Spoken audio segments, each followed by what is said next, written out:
இந்த ஞாயிற்றுக்கிழமை வந்து தட்சிணாயன புண்ணியகாலம் ஆரம்பிக்கிறது. ஆடி பிறப்பு, ஆடி மாதம்.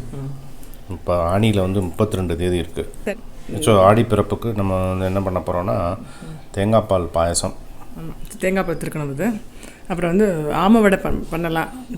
தர்ப்பணம் பண்ணாதவா தர்ப்பணம் பண்ணுறோம். வந்து உளுத்தம் பருப்பில் 2 பருப்பு போட்டுருக்கேன். சாஸ்திரத்துக்கு 2 பருப்பு போட்டு வடை. அதுமாதிரி தலிகை வந்து தர்ப்பணம் பண்ணுறதுனால தர்ப்பண சமையல் பண்ணணும். தர்ப்பணம் பண்ண இல்லாதவனா நார்மல் கல்யாணம் சாப்பாடு பண்ணலாம். ஓகே. ஸோ நம்ம ஆடிப்பிறப்பு சமையல் தனியாக பண்ண போகிறோமா? சமையல் பண்ணுறாமா, அது தனி வீடியோ. ஆமாம். ஸோ இப்போ வந்து திருக்கணமும் வடையும் பண்ண போகிறோம். ஆமாம். இது வந்து ஆடி மாதம் வந்து வருஷம் எல்லா பண்டிகையும் வந்துடும். நிறைய வந்து இந்த சொல்லுவீங்க நீங்கள் இல்லையா? ஆமாம், வந்துடும். ஃபஸ்ட்டு அன்றைக்கி வந்து இந்த தேங்காய் பால் பாயசம் கண்டிப்பாக பண்ணணும். ஸோ அளவு வந்து இப்போ வந்து ஒரு மூடி தேங்காயா? இல்லை, ஒரு தேங்காய் முழுசாக எடுத்துட்டுருக்கேன். இப்போ தேங்காய் பால் 4 டம்ளர்னால் 1 டம்ளர் வந்து வெல்லம், 4க்கு 1, அப்புறம் ஏலக்காய், அப்புறம் பச்சை கற்பூரம், கொஞ்சோண்டு குங்குமப்பூ, கொஞ்சோண்டு முந்திரி பருப்பு. இது ஃபஸ்ட்டு இப்போ தேங்காய் பால் எடுத்துக்கிறேன். தேங்காய் பால் எடுத்துகிட்டு இருக்கும்போது இது என்ன பண்ணுறேன்னா அதில் போட்டு கொஞ்சம் ஒரு 1/2 டம்ளர் ஜலம் விட்டு கொஞ்சம் நல்லா கரைஞ்சி இந்த பச்சை வாசனை போகணும். ஆமாம், பாகுலாம் வர வேண்டாம். முங்குற வரைக்கும் விட்டுட்டு என்னென்னா நல்லா அந்த பச்சை வாசனை போய் அந்த அடியில் இருக்கலாம் நல்லா இது பண்ணிக்கணும், வடிகட்டிக்கணும். ஆமாம். இப்போ தேங்காய் எடுத்துட்டுருக்கேன் இல்லையா, அதனால் மிக்சியில் போட்டு ஃபஸ்ட்டு நல்லா பொடியாக பண்ணிவிட்டு அப்புறமா கொஞ்சம் வித வெந்நீர் போட்டு ஒரு சுற்றிட்டு பால் எடுக்கணும். நான் உங்களுக்கு கேட்கணும், இது வந்து தேங்காய் பால் கண்டிப்பாக பண்ணணும்னு சொல்கிறேன். எதனால்? ஆடிக்கா? ஓகே, சொல்கிறேன். இந்த தேங்காய் இருக்கு இல்லையா, இந்த தேங்காயில் நிறைய குவாலிட்டிஸ் இருக்குது. முக்கியமானதுன்னு பார்த்தோன்னு வச்சுக்கோங்க, ஃபைபர் சத்து, நார் சத்து இருக்குது, ஆன்டி பாக்டீரியல். இது ரெண்டும் இந்த தேங்காயில் உண்டு. தேங்காயில் ஆகட்டும், இளநீ ஆகட்டும், தேங்காய் பால் ஆகட்டும், எல்லாத்துலேயும், தேங்காய் எண்ணெயிலையும். இதனால என்ன பயன் அப்படின்னா, இப்போ தட்சிணாயன புண்ணிய காலம்னு சொல்கிறோம் இல்லையா, தட்சிணாயன புண்ணிய காலத்தில் வந்து வெயில் காலம் முடிஞ்சு மழை காலம், பனி காலம் எல்லாம் ஆரம்பிக்கிற சமயம். இந்த சமயத்தில் எல்லா இடத்துலையும் சாப்பிட்ற பதார்த்தங்கள்லேருந்து உடம்பு மேலே வரைக்கும் பாக்டீரியாஸ் இருக்கும். இன்னொன்று வந்து டைஜஷன் ப்ராப்ளம் இருக்கும். இது ரெண்டுக்கும் தேங்காய் முக்கியம். அதனால் தேங்காயிலேருந்து ஆரம்பிக்கிறது ஆடி பிறப்பேன். ஆடி பிறப்பில் நல்ல தேங்காய் கண்டிப்பாக இப்போ நான் தேங்காய் இந்த திருக்கணும் இல்லையா. ஆமாம். இன்னொன்று வந்து இஞ்சி, அதுவும் நல்ல டைஜஷனுக்கு. ஆமாம், அதெல்லாம் வடைக்கு வந்து இஞ்சி போடுறோம். இஞ்சி போட்டால காரத்துக்கு இஞ்சி தான். இஞ்சி ஒரே ஒரு பச்சை மிளகா எண்ணெய் போட்டலாம். நான் வந்து ஒரு இஞ்சி மட்டும் போட்டு அரைச்சிருவேன். இப்போ இவன் வந்து ஃபஸ்ட்டு பால் எடுத்துட்டேன். ஓகே. இது எத்தனை வந்துட்டு எடுக்கலாம்? 2 வாட்டி 3 வாட்டி எடுத்துக்கலாம். திருப்பி அரைக்கும் போது அந்த ஏலக்காயும் போட்டு சேர்த்து பால் எடுத்துக்கிறேன். இப்போ தேங்காய் அது சரி சேர்ந்துடும். ஏன் ஃபஸ்ட் டைம் போடக்கூடாது ஏலக்காய்? போடலாம். இப்போ காமிக்கு 2வது போடுறேன். ஓகே. இந்த 2வது பால் எடுத்துட்டுருக்கேன். இந்த ஃபஸ்ட்டு பால் எடுத்துகிட்டு வச்சுருக்கேன். இன்னொன்று கேட்க நினச்சேன், இந்த ஆடி மாதம் வந்து அப்படின்னாலே பண்டிகைலாம் எல்லா பண்டிகை வரும். நம்ம நிறைய அந்த வேறு எதுவும் ஆற்றுல வந்து விசேஷம் பண்ணக்கூடாது, பெருமாள் தான் நிறைய சேர்க்கணும் அப்படின்னு இல்லையா, இதனால அப்படி. நம்ம இது வந்து எங்கேருந்து ஆரம்பிக்கணும்னா சூரிய உதயத்துலேருந்து ஆரம்பிக்கணும். நம்மளாம் என்ன படிச்சிருக்கோம், சன் ரைசஸ் இந்த ஈஸ்ட் அப்படி தான் படிச்சிருக்கோம். சன் ரைசஸ் வந்து ஈஸ்ட் மட்டும் இல்லை, வந்து நார்த் ஈஸ்ட்டும் இருக்குது, சவுத் ஈஸ்ட்டும் இருக்குது, ஈஸ்ட்டும் இருக்குது. ஒரு 3 மாதத்துக்கும் ஈஸ்ட்லேருந்து நார்த் ஈஸ்ட்டுக்கு போகும், திருப்பி நார்த் ஈஸ்ட்லேருந்து ஈஸ்ட்டுக்கு வரும், அங்கேருந்து திருப்பி அடுத்த 3 மாதத்துக்கு சவுத் ஈஸ்ட்டு போகும், சவுத் ஈஸ்ட்டு போய்ட்டு திருப்பி ஈஸ்ட்டுக்கு வரும். 3 மாதமாக 4 தடவை அப்படி போகும். ஸோ ஒரு 3 மாதத்துக்கும் இந்த சூரிய உதயம் கொஞ்சம் ஏன் அப்படி ஆகுதுன்னா பூமி சுழற்சி இருக்கு இல்லையா, அதனால் என்னாகும், 3 மாதத்துக்கு ஒரு தடவை அந்த கிளைமேட்டிக் சேஞ்சஸ் இருக்கும். சில சமயத்தில் சூரிய ஒளி வந்து பூமியில் நன்னா படும், சில சமயத்தில் படாது. அந்த படாத காலம் இந்த தட்சிணாயன புண்ணிய காலம், அதாவது கொஞ்சமாக படும். ஸோ அதனால தான் வந்து இரவு பொழுது ஜாஸ்தியாக இருக்கும், பகல் பொழுது கம்மியாக இருக்கும். இரவு பொழுது ஜாஸ்தியாக இருக்குன்னா என்ன அர்த்தம் அப்படின்னா, சூரிய கதிர்கள் வந்து அவ்வளோ பிரைட்டாக விழாது, கொஞ்சம் கம்மியாக இருக்கும். ஸோ சூரிய கதிர்கள் இல்லாதனால அதுக்குன்னு சில உபாதைகள்லாம் இருக்கும் உடம்புல.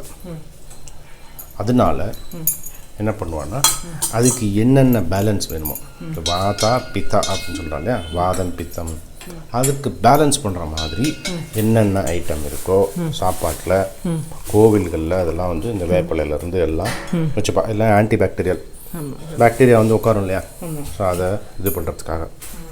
ஸோ அதனால் ஆற்றுல வந்து விசேஷங்கள்லாம் பண்ணிட்டு இருந்தான்னு வச்சுக்கோ, கோவிலில் இதெல்லாம் பண்ண முடியாது, ஆள் கிடைக்காது. அதனால் ஆற்றுல பண்ணுற விசேஷங்களை கூடுமான அளவு குறைச்சிக்கலாம்.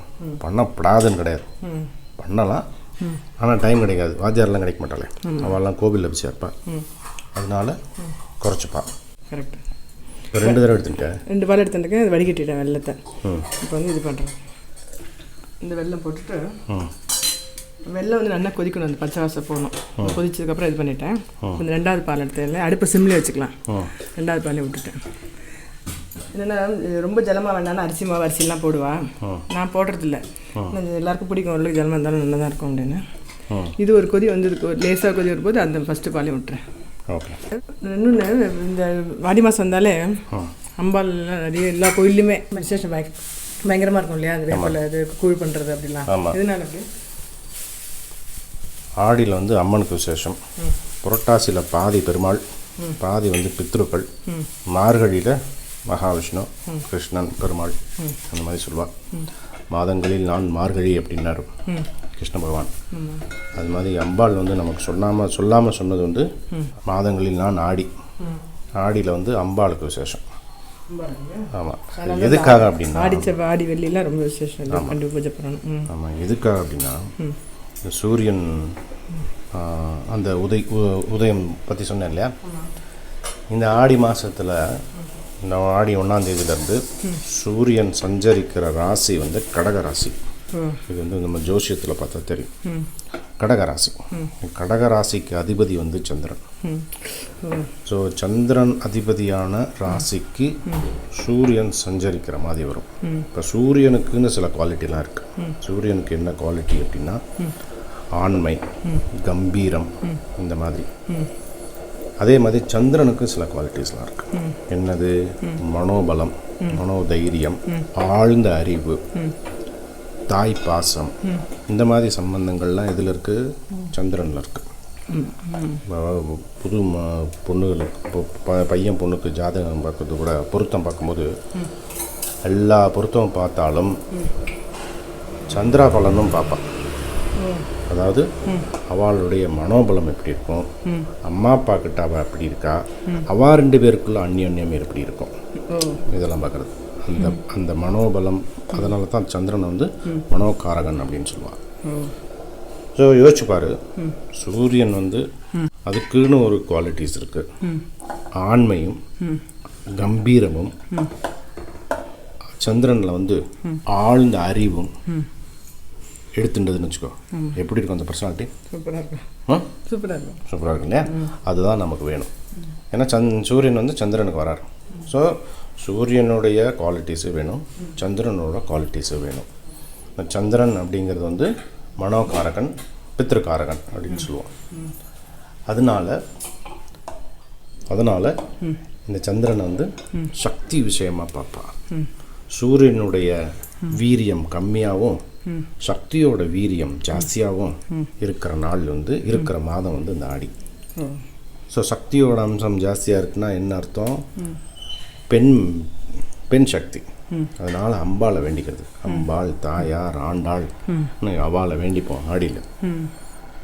ஸோ அந்த சமயத்தில் அம்மன் கோவிலெல்லாம் வந்து இந்த ஆன்டி பாக்டீரியல் விஷயம், சுகாதார விஷயம் மாதிரி மஞ்சள், வேப்பிலை இதெல்லாம் இருக்கும். ஸோ அது இஞ்சி தேங்காய் சாப்பாட்டில் இருக்கும். ஸோ எல்லாமே வந்து மனசு சம்மந்தப்பட்டது, உடல் சம்மந்தப்பட்டது. உடல் ஆரோக்கியம், மன ஆரோக்கியம் ரெண்டுக்கு சேர்ந்து. ஆனால் இந்தமாரி இந்த ஆடி மாதத்துலேருந்து நிறைய இந்த சேர்க்கறது வந்து நல்ல விசேஷ பலனை கிடைக்கும் இல்லையா? ஆமாம். அதனால ஆடி ஆடி வெள்ளம் மிஸ் பண்ணவே கூடாது. ஆமாம். ஆடி ஞாயிறு தான், ஆடி ஞாயிற்றுக்கிழமை. ஆமாம், நம்மளால் எவ்வளோ முடியுதோ அதை சேர்க்கறது விசேஷம். ஆமாம். இப்போ ஃபஸ்ட்டு பாலையும் விட்டுட்டேன் நான். ஆல்மோஸ்ட் 6 வந்து எடுத்தது. லேசாக பொங்கினா போகும், ரொம்ப கொதிக்க விட்டால் இதாகிடும். கொஞ்சம் பச்சை கற்பூரத்தையும் போட்டுட்டு, இந்த குங்குமம் போட்டுட்டு, இந்த ஏலக்காயும் போட்டு, இந்த ஏலக்காயில் இந்த முந்திரி பருப்பு போட்டு ஆஃப் பண்ணிடுறேன். ஸோ இது எப்போவுமே சிம்மில் வச்சுக்கணும். சிம்மில் வச்சுக்கணும். இப்போ நார்மலாக தர்ப்பணம் பண்ணாதான் வந்து ஆமை வடை பண்ணலாம், எல்லா பருப்பும் போட்டு பண்ணுறது. தர்ப்பணம் பண்ணுறோம் வந்து ரொம்ப சேர்த்துக்காமல் உளுத்தம்பருப்பு போட்டுன்ட்டு ஒரு 2 ஒரு தோரம்பருப்பு கொஞ்சம் போட்டிருக்கேன், ஓகே, ஒரு கைப்பிடி.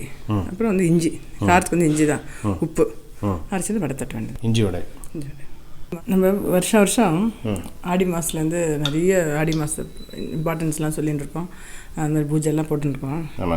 ஆனால் நம்ம ஜென்ரலாக பார்த்திங்கன்னா ஆடி அப்படின்னாலே டிஸ்கவுண்ட் தான் இல்லையா? ஆடி தள்ளுபடி. ஆடி தள்ளுபடி தான் பயங்கர ஃபேமஸாக இருக்குது. ஆமாம். இதனால அப்படி ஏதாவது கனெக்ஷன் இருக்கா? கனெக்ஷனுக்கு தள்ளுபடி டிஸ்கவுண்ட்ஸ் தான். ஆடியில் டிஸ்கவுண்ட்லாம் நிறைய இருக்கும். அது எதுக்கு அப்படி என்ன இது ஏதாவது ஆடி மாதத்துக்கு என்ன ஆடி மாதத்துக்கு இந்த தள்ளுபடிக்கு என்ன சம்மந்தம்னு பார்க்குறியா? இது என்னென்னா ஆடிப்பட்டம் தேடி விதை அப்படின்னு நம்ம படிச்சிருப்போம். அந்த ஆடிப்பட்டம் தேடி விதை அப்படின்னா பட்டம் அப்படின்னா காற்று மழையை பார்த்து விதைப்பான். எந்த சமயத்தில் காற்று கம்மியாக இருக்கும், எந்த சமயத்தில் மழை நன்னா வரும் அப்படிங்கிறத கணிச்சிருவான். கணிச்சிட்டு ஆடி மாதத்தில் ஒரு நல்ல நாளாக பார்த்து நெற்பயிராகட்டும் கரும்பாகட்டும் இதெல்லாம் விதைப்பான். அது நன்னா 6 மாதம் வளர்ந்து தை மாதம் அறுவடைக்கு போவான். ஸோ அந்த 6 மாதம் நன்னா காற்று ரொம்ப ரொம்ப ஜாஸ்தி இல்லாமல் மழை ரொம்ப ஜாஸ்தி இல்லாமல் அப்படி வரணும் இல்லையா?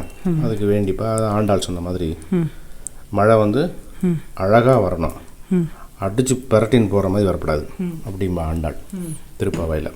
அது மாதிரி தான் நம்ம மாரியம்மனை வேண்டிப்போம். மாரினா மழை, அம்மன்னா கருணை. ஸோ மாரி வந்து அழகாக மழையை பொழியணும் அப்படின்னு. ஏன் அந்த ஆடிப்பட்டம் அந்த ஆடி மாதத்தில் தள்ளுபடினா, இப்போ இந்த ஆடிப்பட்டம் பார்த்து விதைக்கிறா இல்லையா, 6 மாதம் அது வந்து விளையும், வளரும்.